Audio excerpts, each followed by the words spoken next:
En 1976, à Chowchilla, une petite ville tranquille de Californie, la vie était paisible. C'était une communauté soudée où tout le monde se connaissait, les portes restaient ouvertes et personne n'imaginait qu'un drame pouvait arriver. Mais le 15 juillet, tout a changé. Ce jour-là, il faisait chaud. Des enfants revenaient d'une sortie d'été et pensaient déjà à la piscine. Dans le bus scolaire, les fenêtres ouvertes laissaient entrer un peu d'air. Les enfants riaient, chantaient, impatients de rentrer. Leur chauffeur, Ed Ray, était un homme calme et apprécié de tous. Soudain, alors qu'il venait de déposer 2 élèves, Ed aperçut une camionnette blanche bloquant la route. Il s'exclama « Mais qu'est-ce que c'est que ça ?» Un homme masqué avec un collant surgit, pointa une arme et cria « Ouvrez la porte !» L'homme monta dans le bus, armé d'un pistolet, et ordonna à Ed Ray d'aller à l'arrière. Les enfants étaient choqués. L'une d'elles, Jody, osa dire « Si vous ne me ramenez pas à l'heure, mon père va vous punir sévèrement. » Elle ne savait pas encore ce qu'était vraiment la peur. Un deuxième homme arriva avec un fusil à canon scié. Les masques de nylon rendaient leur visage effrayant. C'était comme voir la mort en face, se rappellera plus tard un enfant. Les ravisseurs prirent le contrôle du bus. Les enfants au nombre de 26 et leur chauffeur venaient d'être enlevés. La nouvelle alarma toute la communauté, les parents, la police et même le président Ford. Tout le monde se posait la même question. Où sont les enfants ? Le bus roula hors de la ville et l'angoisse monta. Certains enfants très jeunes pensaient déjà qu'ils allaient mourir. L'un des hommes conduisait, un autre tenait le fusil et le troisième suivait dans la camionnette blanche. Ed Ray, d'habitude si doux, leur répétait d'obéir et de rester calme. Finalement, le bus quitta la route pour entrer dans un lit de rivière asséché. Caché derrière de grands bambous, une autre camionnette verte attendait. Les ravisseurs ont garé le bus et ont forcé les enfants choqués à monter dans 2 camionnettes. Jennifer Brown, qui avait 9 ans à l'époque, racontera plus tard à sa mère comment 2 hommes armés, le visage caché, se tenaient entre la porte du bus et celle de la camionnette pour les empêcher de fuir. Les enfants devaient sauter du bus pour entrer dans le véhicule. Une petite fille a même été retenue avec un fusil pointé sur son ventre jusqu'à ce que la première camionnette parte et que la deuxième vienne prendre le relais. Elle a cru qu'on allait tirer sur elle. À l'intérieur des camionnettes, c'était l'obscurité totale. Les véhicules avaient été transformés en cages. Des planches de bois bloquaient l'espace et même les vitres avaient été peintes. Impossible de voir dehors ou de sortir. Les ravisseurs roulaient à toute vitesse et les enfants avaient l'impression d'être enfermés dans des prisons roulantes. Un d'eux a même dit que c'était comme se retrouver dans un abattoir. Pendant ce temps, à Chowchilla, l'inquiétude montait. La maman de Jennifer Brown, Joanne, est rentrée à la maison. Mais tout était vide. Pas de goûter préparé, pas de chaise sortie. Les enfants n'étaient tout simplement pas là. 1 heure passa, puis 2. Les parents, paniqués, se mirent à aider la police à chercher le bus, parcourant les routes rurales. Mais aucune trace des enfants. Puis, juste avant le coucher du soleil, un pilote de la police a repéré le grand bus scolaire. Il se trouvait à environ 11 km de Chowchilla, caché dans le lit sec d'une rivière. On ne pouvait le voir que depuis les airs. Le shérif du comté de Madera, Ed Bates, est arrivé rapidement sur place. Des traces de pneus dans le sable menaient directement à la porte du bus, la preuve qu'un autre véhicule s'était garé là. Pour le shérif, c'était clair, il s'agissait d'un enlèvement de masse, quelque chose de choquant et de jamais vu aux États-Unis à cette époque. Il a immédiatement appelé le gouverneur et le FBI. Très vite, une trentaine d'agents sont arrivés pour lancer une enquête d'une ampleur exceptionnelle. Pendant que les adultes s'organisaient, les enfants restaient enfermés dans les camionnettes sombres et étouffantes. Ils tapaient sur les parois et criaient « Laissez-nous sortir !» Mais les ravisseurs répondaient seulement « Taisez-vous !» Les heures semblaient interminables. Certains enfants s'endormaient puis se réveillaient en sursaut, pensant à leur famille et à des vacances au camping. Les plus grands essayaient de rassurer les plus petits, âgés de 5 ou 6 ans, en leur disant « Courage, tout ira bien !» Après près de 12 heures de trajet étouffant, les camionnettes ont enfin ralenti puis se sont arrêtées. La porte s'est ouverte et les ravisseurs ont fait descendre Ed Ray en premier. Ensuite, ils ont refermé. Les enfants, affolés, se demandaient « Où est Edward ? Que lui font-ils » Puis le manège a recommencé. À chaque ouverture de porte, un enfant était emmené et ne revenait jamais. La peur s'est installée. Beaucoup pensaient qu'on les tuait un par un. Certains se cachaient au fond de la camionnette, espérant passer inaperçus. Mais personne n'y échappait. Personne ne savait où ils se trouvaient. Dans le désert ? Près de la mer ? En montagne ? Même pas s'ils étaient encore en Californie. Après presque 12 heures dans le noir, Jodie Effington, 10 ans, fut la dernière à sortir de la première camionnette. Être la dernière, c'était le pire. Elle ignorait totalement ce qui était arrivé aux autres enfants. Les ravisseurs pointaient leurs lampes de poche sur les visages et demandaient « Quel est ton nom ?» Jodie, avec son tempérament bien affirmé, répondit « Pudding-Tang, redemandez-moi, je dirai pareil ». Elle voulait paraître forte, mais elle était terrorisée. Alors il lui en dit froidement « Si tu ne nous donnes pas ton vrai nom, tu ne reverras plus jamais tes parents, tu comprends ?» Ils ont pris toutes ses affaires, puis lui ont ordonné de descendre dans un trou creusé dans le sol. Ce trou menait à une vieille remorque de camion enterrée sous terre. Là, Ed Ray et les premiers enfants étaient déjà enfermés. À l'intérieur, il y avait des bidons d'eau, quelques matelas, des céréales, une miche de pain et du beurre de cacahuètes. Des trous avaient été découpés dans les passages de roues pour servir de toilettes et des ventilateurs assuraient juste assez d'air pour respirer. Michael Marshall, 14 ans, était encore dans l'autre camionnette avec les plus petits. Les enfants s'accrochaient à lui, complètement terrifiés. Quand les ravisseurs ont ouvert la porte pour la dernière fois, Michael a vécu un moment insupportable. Il devait laisser partir Monica, 5 ans, la plus jeune. Elle ne voulait pas lâcher sa main. Finalement, il a dû la forcer doucement à se détacher, le cœur brisé. Quand il a mis le pied sur l'échelle pour descendre, il a entendu des voix crier « C'est Mike !» À son grand soulagement, il a compris que les autres enfants étaient encore en vie. Peu après, Monica est descendue elle aussi. Enfin, ils étaient tous réunis, en sécurité, du moins pour l'instant. Mais ce soulagement n'a pas duré. Avant même que je comprenne, l'échelle avait disparu, racontera Michael. Les ravisseurs ont simplement jeté un rouleau de papier toilette et dit « On reviendra vous chercher ». Puis, plus rien. Ils ont refermé l'ouverture avec une lourde plaque de métal et commencé à jeter de la terre par-dessus. Les enfants comprenaient. Ils étaient enterrés vivants, à presque 4 mètres sous terre. Ed Ray et Michael Marshall ont inspecté chaque coin de la remorque, chaque paroi, cherchant une issue. Ils ont essayé de pousser sous la plaque, mais sans succès. Ed Ray a alors décidé qu'il valait mieux que tout le monde se repose. Les minutes et les heures passaient. Parfois, le silence régnait, puis un enfant éclatait en sanglots. Une petite fille pleurait parce qu'elle n'avait pas pu dire au revoir à sa maman. Pendant ce temps, à Chochilla, l'angoisse des parents devenait insupportable. Ils s'étaient rassemblés dans un poste de commandement improvisé, cherchant une explication à cette folie. La mère de Michael, Carol Marshall, espérait encore que ce n'était qu'une mauvaise blague. Mais dans cette tombe improvisée, la situation empirait rapidement. Cela faisait presque 12 heures qu'ils étaient enfermés. La nourriture était déjà finie, les ventilateurs s'étaient arrêtés et l'air devenait irrespirable. Même les plus jeunes comprenaient désormais l'horrible vérité. Peut-être qu'ils ne reverraient jamais leur maison. Un garçon a commencé à donner des coups de pied dans les blocs de bois qui soutenaient le plafond de la remorque. Le toit s'affaissait, des fissures apparaissaient, la poussière tombait et les parois se courbaient. Les enfants criaient et pleuraient. Mais soudain, une nouvelle force est née en eux. Si nous devons mourir, alors nous mourrons en essayant de sortir. Dans cet enfer, le temps n'avait plus de sens. Pas de soleil, pas de repère entre le jour et la nuit, plus d'eau, plus de nourriture. La situation semblait désespérée. Alors ils ont eu une idée. Ils ont empilé les matelas aussi haut que possible, juste sous la plaque de métal. Les enfants grimpaient sur les épaules les uns des autres. Une grande fille très forte servait de base et d'autres prenaient le relais pour pousser. 12 criaient pour s'encourager. « Vas-y, tu peux y arriver !» Puis tout à coup, un cri a retenti. « Ça a bougé, ça a bougé !» Mais la liberté n'était pas encore là. Les ravisseurs avaient placé des batteries de camions et de la terre sur la plaque, puis construit une caisse en bois par-dessus. Quand enfin la plaque fut déplacée, Michael Marshall s'est glissé dans la petite ouverture.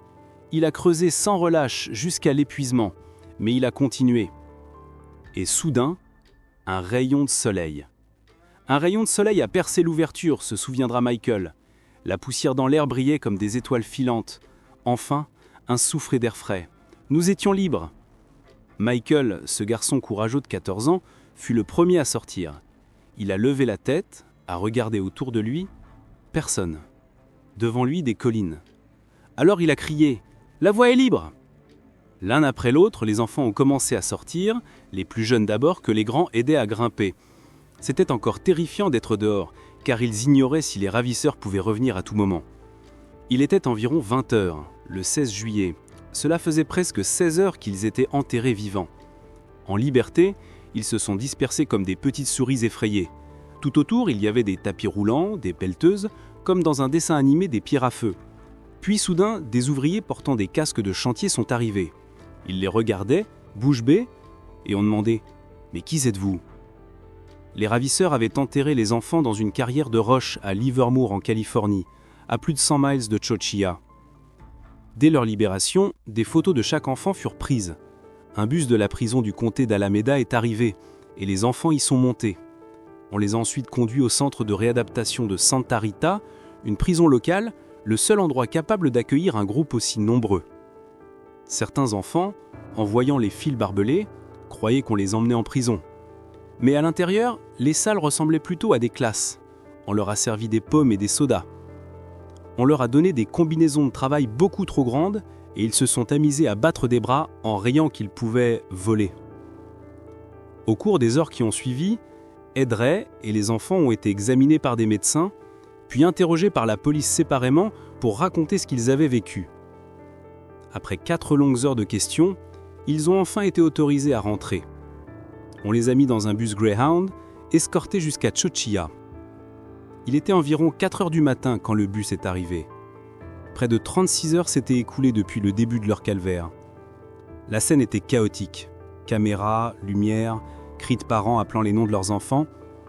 Une petite fille a été portée dans les bras de sa mère, à qui elle a simplement dit « Salut maman !» avant de s'endormir, soulagée. Enfin, elle se sentait en sécurité. Mais la vie n'a plus jamais été la même. Les parents ne pouvaient imaginer ce que leurs enfants avaient réellement traversé. Pendant que les familles tentaient de se reconstruire, les enquêteurs fouillaient la carrière et la remorque enterrée pour chercher des indices. Très vite, ils découvrirent un nom. Frederick Newell Woods, 24 ans, fils du propriétaire de la carrière. Woods possédait les clés du site et y avait libre accès. Des gardes de sécurité ont affirmé avoir vu 3 jeunes hommes creuser un immense trou des mois avant l'enlèvement. Parmi eux, Fred Woods. L'enquête a révélé que Woods avait déjà un passé judiciaire. 2 ans plus tôt, il avait été arrêté pour vol de voiture avec 2 complices.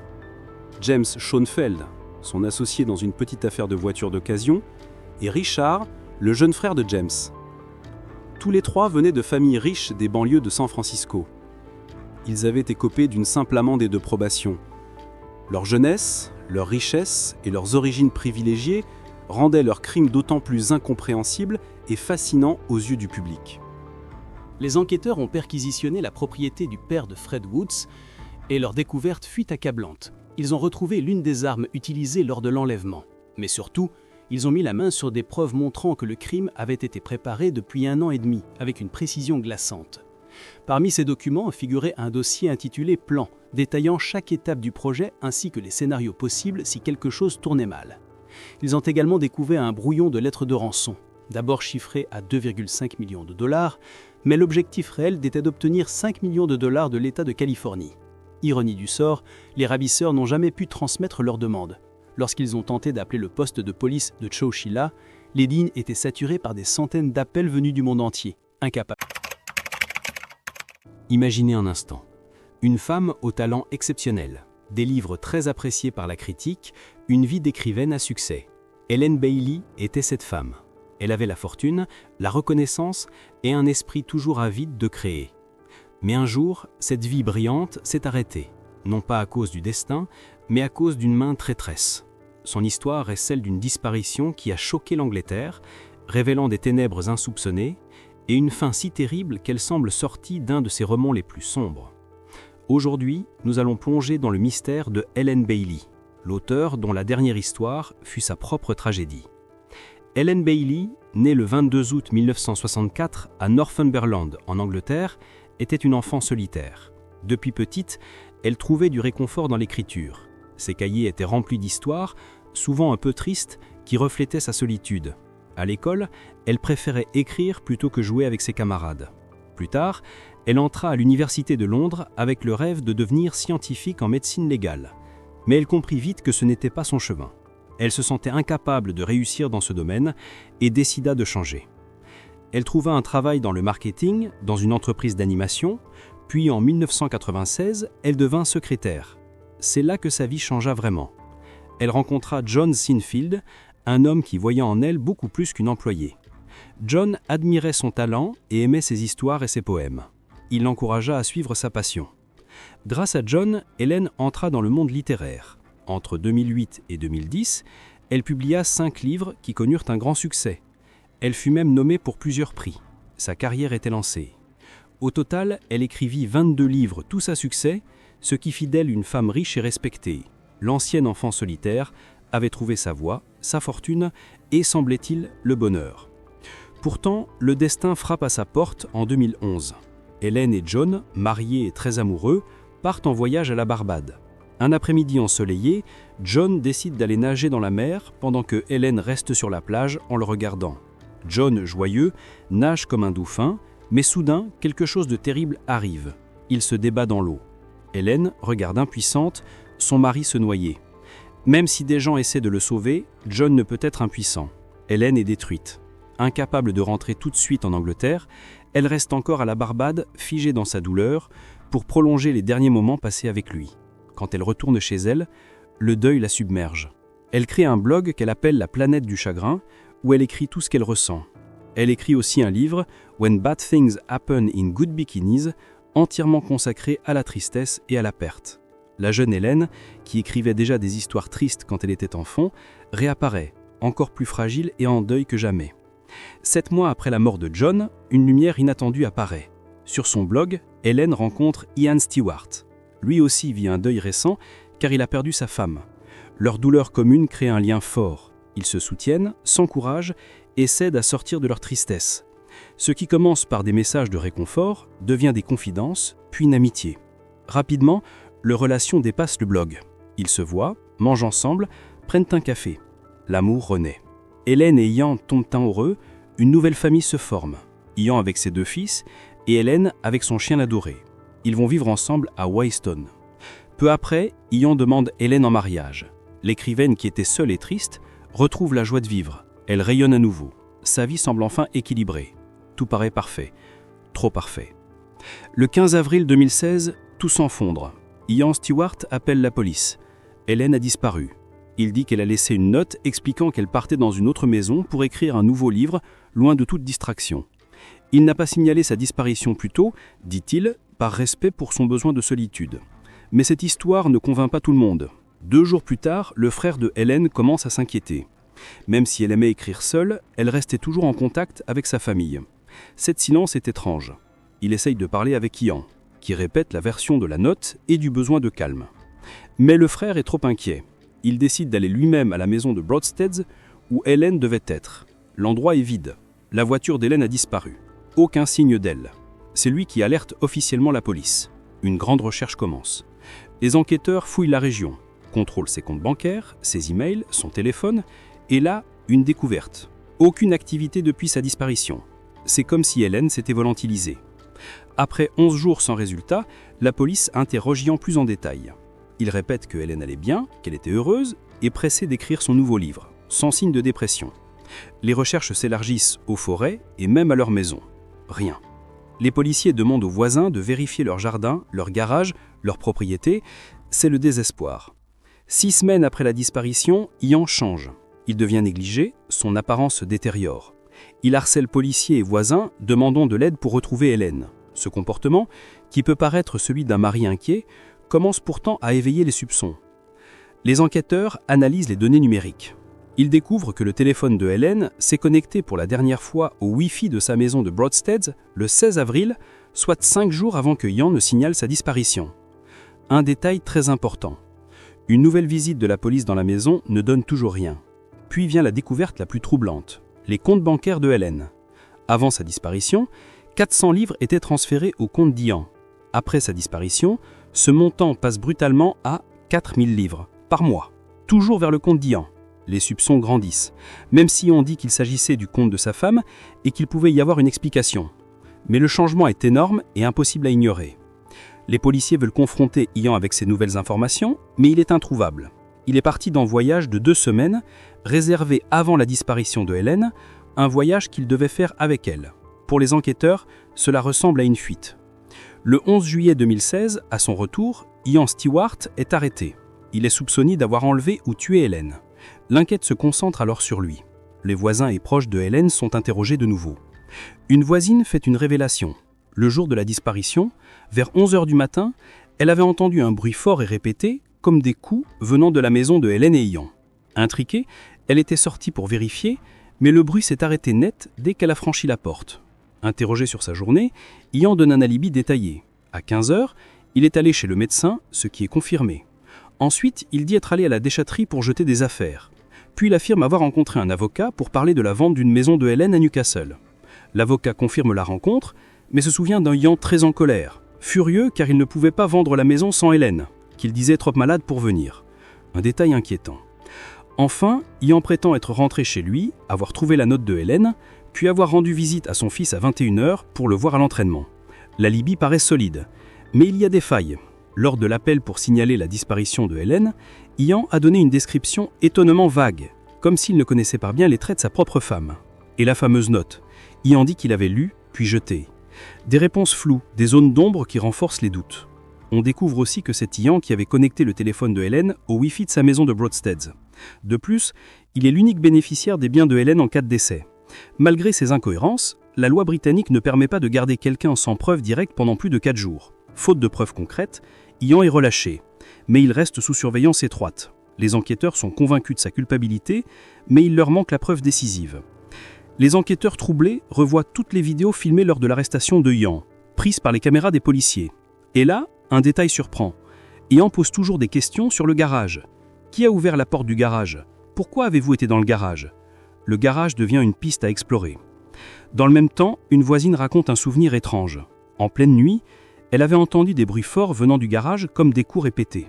Quand elle avait frappé à leur porte pour se plaindre, quelqu'un lui avait répondu qu'il creusait un trou pour installer une citerne d'eau. Tout s'éclaire peu à peu. Le garage, la citerne, l'obsession d'Ian. La police obtient un nouveau mandat de prévention. Chez Ian, il lui demande d'ouvrir le garage. Il obéit. Au fond, sous un couvercle se cache une fosse septique. Malgré l'odeur insupportable, un policier descend et fouille. Et là, dans l'horreur absolue, il découvre non seulement le corps du chien de Hélène, mais aussi celui de Hélène, l'écrivaine à succès, la femme amoureuse, la survivante d'un deuil reposée dans les eaux sales, son destin macabre caché sous sa propre maison. L'autopsie montre que Hélène est morte étranglée. On découvre aussi qu'elle avait été droguée avec un sédatif, disponible seulement sur ordonnance. Ian Stewart est alors inculpé de meurtre. Au premier procès, contre toute attente, Ian est déclaré non coupable. Un verdict choquant qui laisse Hélène sans justice. Mais l'affaire continue. En janvier 2017, un second procès est organisé. Cette fois, Ian choisit de se défendre seul sans avocat.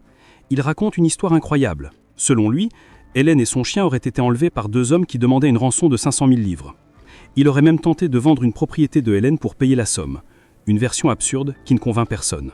Le jury du second procès le déclare coupable du meurtre de Hélène et de son chien.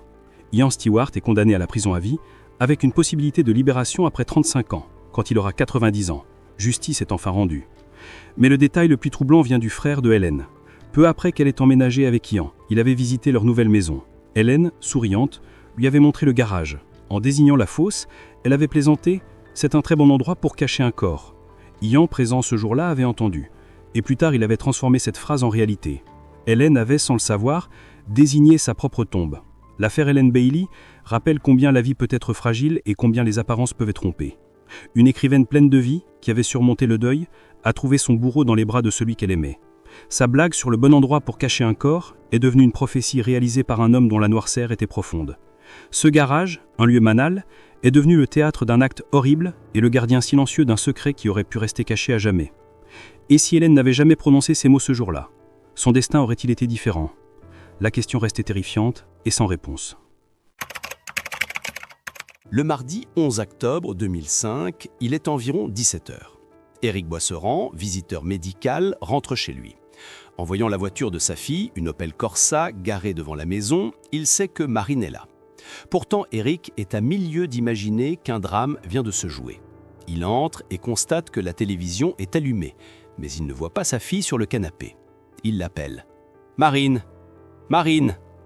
En s'avançant dans le salon, Éric Boisserand est confronté à une vision d'horreur. Juste derrière le canapé, il découvre une mare de sang. Marine, étudiante de 20 ans, gît sur le dos. Le père est paniqué. Il tente d'appeler les secours. Mais étrangement, le téléphone sans fil de la maison est introuvable. Il doit utiliser son téléphone portable pour joindre un ami médecin, Jean-Pierre Micol. « Viens vite, Marine est dans une mare de sang. » il est 17h02. Le docteur Micol prévient aussitôt son associé, le docteur Estanov, un urgentiste et médecin des sapeurs-pompiers. Les deux hommes se précipitent. En arrivant à 17h08, le docteur Estanov croise Éric Boisserand et Jean-Pierre Micol, qui sortent de la maison, complètement abattus. Le constat est terrible. C'est fini, c'est Marine. En entrant, le docteur Estanov découvre le corps et une scène très sanglante. Marine présente une large entaille au niveau de la trachée et de nombreuses blessures. Les plaies au poignet et à la gorge évoquent clairement des coups de couteau. Face à ces constatations, l'hypothèse du suicide est immédiatement exclue. Il est aux alentours de 17h30 quand la gendarmerie de Toissé est alertée. Nous sommes sur une scène qui ressemble à un meurtre. Les gendarmes arrivent et gèlent immédiatement la scène de crime. Marine est retrouvée derrière le canapé, sur le dos, entièrement habillée, portant des traces de coups d'un objet tranchant. Les enquêteurs déterminent rapidement que l'agression a eu lieu précisément là où le corps a été trouvé et que tout s'est passé très vite. Cependant, la scène de crime est une énigme. Elle est vierge. Il n'y a aucune trace d'ADN, pas un cheveu, pas de salive, encore moins de sperme, ni aucune empreinte digitale exploitable. Comment un crime d'une telle violence a-t-il pu laisser si peu de traces ? Pourtant, un indice va s'avérer déterminant. Juste à côté du corps, les gendarmes découvrent une trace de pas très nette. C'est la seule preuve véritablement exploitable. Les investigations dans le reste de la maison confirment qu'il ne s'agit pas d'un cambriolage. Tout est en ordre, rien n'a été fouillé, rien ne manque à première vue. Il n'y a pas non plus de traces de bagarre. L'objet de la visite, c'était la victime. Mais deux objets ont disparu. Les deux téléphones, le fixe de la maison et le portable de Marine. Pourquoi l'auteur a-t-il emporté ces téléphones ? Peut-être pour masquer des traces de sang sur les combinés, plutôt que de les nettoyer sur place. L'arme du crime, elle aussi, est introuvable. Les gendarmes notent qu'il manque un couteau dans la cuisine. Est-ce l'arme utilisée ? Est-ce une arme apportée par le meurtrier ? On sait juste que l'arme est repartie avec l'assassin. Dernier fait étrange, l'un des chats de Marine a disparu. Les enquêteurs mobilisent une centaine de personnes pour ratisser le périmètre à la recherche des objets manquants, mais ils ne trouvent rien. La seule chose qu'ils possèdent est cette empreinte de pas. Alors que la famille Boisserand, y compris les frères Pierrick et Loïs, apprend l'horrible nouvelle, les enquêteurs se concentrent sur la vie de Marine et l'établissement d'un emploi du temps précis. Elle était une élève studieuse qui souhaitait devenir expert comptable. Ses camarades sont auditionnés et leur ADN et empreintes sont prélevées. On découvre que le mardi 11 octobre était un jour particulier. Un professeur absent a donné quartier libre aux élèves l'après-midi. Marine était rentrée chez elle vers 14h30 après avoir déposé une demande de stage. Elle préparait un travail scolaire. Grâce à l'analyse téléphonique, l'emploi du temps est reconstitué avec une précision rare. À 16h15, Marine dit à une copine au téléphone qu'elle termine quelque chose et qu'elle partira dans 10 minutes. À 16h32, un appel est passé du téléphone fixe vers le numéro de son frère Pierrick, mais il n'aboutit pas. Puis, à 16h36, un tout dernier appel est émis depuis le portable de Marine. Le destinataire est José Munoz, gérant d'un garage automobile. Fait étrange, ce n'est pas Marine qui est au bout du fil. José Munoz raconte qu'il a répondu et a entendu une voix d'homme assez grave qui parlait comme un artisan à son ouvrier. « Qu'est-ce que tu fais ? Viens ici. Où tu vas ?» Il y avait des bruits de course, puis plus rien. Le garagiste est à peu près convaincu d'avoir entendu la voix de la personne qui a tué Marine. Marine n'aurait pas appelé son garagiste à l'aide. Le meurtrier a frappé dans un créneau horaire extrêmement serré. 16h36, 16h37, 16h38. Ce laps de temps est corroboré par un témoignage capital, celui de Madame Bory, une voisine qui habite juste en face du chemin des Aubépines. À 16h45, soit 10 minutes après le dernier appel, Madame Bory voit une voiture sortir à toute allure du chemin menant chez les Boisserand. Elle manque de heurter le véhicule. Pour les enquêteurs, il s'agit probablement du meurtrier en fuite. Elle décrit une grosse voiture grise, un break gris. Le conducteur avait les cheveux châtain clair et un long visage. Le fils de Madame Bory confirme avoir vu cette même voiture s'engager sur le chemin à 16h30, soit juste avant l'heure du crime. La voiture était manifestement là pour aller chez les Boisserand, car il n'y a pas d'autre maison après. Les gendarmes se lancent sur cette piste, interrogeant de nombreux propriétaires de break gris. Mais tous ont un alibi. L'enquête piétine, laissant le village de Chazé-d'Arzègue en pleine psychose. Qui est l'assassin qui frappe gratuitement dans un petit village? L'autopsie apporte d'autres éléments au portrait du tueur. L'agression a été extrêmement rapide et violente. 12 coups de couteau en moins d'une minute. Les coups ont été portés sur le côté gauche, suggérant un agresseur droitier. L'arme mesurait entre 10 et 15 cm. Enfin, la fameuse trace de pas correspond à une chaussure de sport de taille 43. Un portrait robot se dessine. Un homme droitier, mesurant entre 1,75 m et 1,80 m et chaussant du 43. Un autre indice crucial est soulevé par la famille. La porte d'entrée, qui nécessitait de relever la poignée pour être complètement fermée, était correctement verrouillée quand Eric est entré. Marine n'aurait jamais ouvert à un inconnu, et celui qui est parti savait comment fermer la porte. L'absence d'effraction et de désordre corrobore l'idée que le meurtrier connaissait la maison. Ce profil, un proche, droitier, châtain, 1,75 m, taille 43, pointe vers une seule personne. Ludovic Pierrefeu, 20 ans, un camarade de classe. Il était également le dernier petit ami de Marine. 3 mois avant le drame, Marine l'avait quitté. Mais Ludovic était toujours amoureux d'elle et vivait très mal cette rupture. La non-acceptation de la rupture et la jalousie offrent un mobile passionnel. Ludovic connaissait la maison, ses habitudes et le système de fermeture de la porte. Lui non plus n'avait pas cours ce jour-là. Ludovic Pierrefeu devient le suspect numéro 1. Le 23 mars 2006, il est placé en garde à vue. Face aux enquêteurs, il est confus et donne plusieurs versions contradictoires de son emploi du temps pour le 11 octobre. Il prétend être rentré chez lui en début d'après-midi avant de faire de la musculation et de rentrer vers 16h30, l'heure du crime. Malgré les doutes et les inexactitudes, Ludovic Pierrefeu clame son innocence. Faute d'aveu et de preuves matérielles, il est libéré après 33 heures. La piste de l'ex-petit ami s'écroule. L'enquête se tourne vers une autre hypothèse, le meurtre par un rôdeur. À seulement 100 mètres du domicile des Boisserand se trouve l'Abri, un centre de réinsertion hébergeant des personnes connues des services de police. Un homme retient l'attention. Emmanuel, un SDF de 32 ans, arrivé 4 jours avant le meurtre. Il a un passé judiciaire, notamment pour des agressions au couteau. Lors d'une perquisition dans sa chambre, les enquêteurs découvrent des baskets Air Max Nike. Elles correspondent à la fameuse trace de pas de taille 43. Après cette perquisition, Emmanuel disparaît subitement.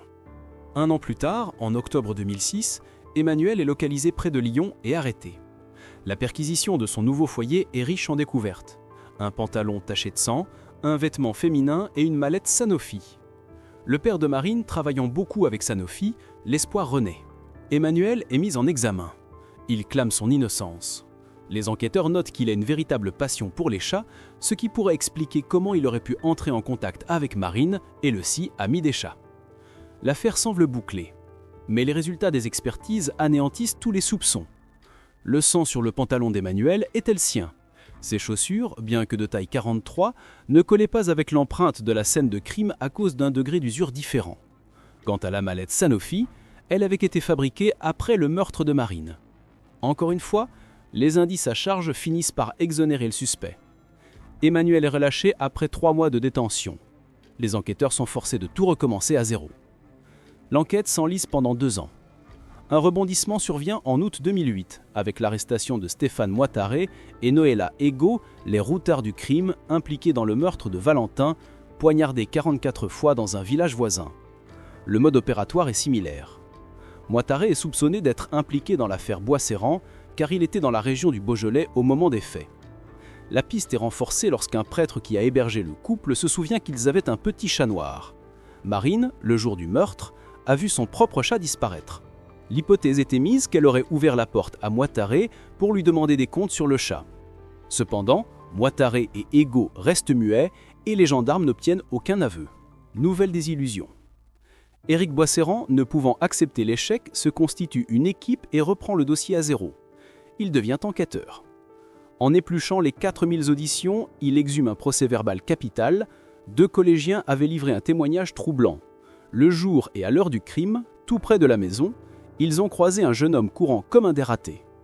Les enfants se souviennent d'un homme au teint mat, aux cheveux courts et bruns portant un survêtement blanc. Plus important encore, ils décrivent ses chaussures dont le modèle correspond pile-poil à l'empreinte laissée sur la scène de crime. Le comportement de l'individu est très étrange. Quand les garçons lui ont dit bonjour, il a tourné la tête et mis sa main devant son visage, cherchant à se dissimuler. Mais qui était cet individu masqué au jogging blanc? Les collégiens reconnaissent cet homme sur une photo de classe de marine, il s'agit de Ludovic Pierrefeu. Fort de ce témoignage ignoré, Éric Boisserand saisit le juge d'instruction en octobre 2011. Un mandat d'amener est lancé contre l'ex-petit ami. Ludovic Pierrefeu, passionné de plongée, avait quitté la France depuis 2009 pour la Malaisie, où il n'existe pas d'accord d'extradition. Cependant, les enquêteurs apprennent sur Facebook que Ludovic prévoit de revenir en France pour Noël 2011. Le 17 décembre 2011, Ludovic Pierrefeu est interpellé à l'aéroport de Roissy à sa descente d'avion. Il est immédiatement mis en examen et écroué. Mais comme la première fois, il clame son innocence et après 15 jours, son avocat obtient sa remise en liberté sous contrôle judiciaire. Aujourd'hui, près de 2 décennies après les faits, l'énigme du meurtre de Marine Boisserand n'est toujours pas résolue. Les soupçons sont puissants, mais les preuves matérielles font toujours défaut. Qui était l'homme à la voix grave que le garagiste José Munoz a entendu au bout du fil, juste au moment du drame? Qui était le conducteur aux cheveux châtains de la voiture grise aperçue par Madame Boris? Et surtout, qui était l'individu au jogging blanc qui a cherché à se cacher son visage et qui portait les mêmes chaussures que celles de l'empreinte fatale? Malgré les échecs et les désillusions successives, Éric Boisserand, déterminé, a juré qu'il ne lâcherait jamais. Le mystère demeure entier. L'assassin est-il toujours en liberté, observant l'échec de la justice?